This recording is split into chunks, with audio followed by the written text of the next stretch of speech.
Да.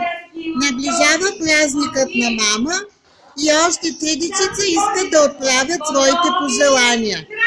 Бошко, ти какво ще пожелаеш на мама за 8 марта? Бомбони.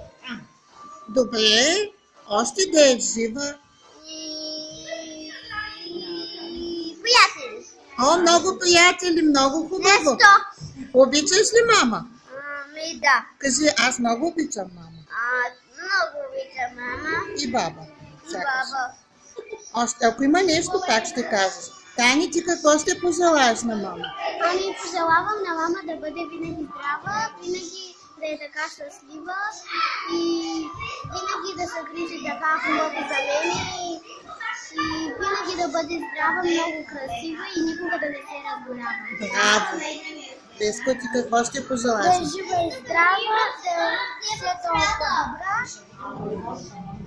да има много приятели и това. И много я обичаш. Да. Браво!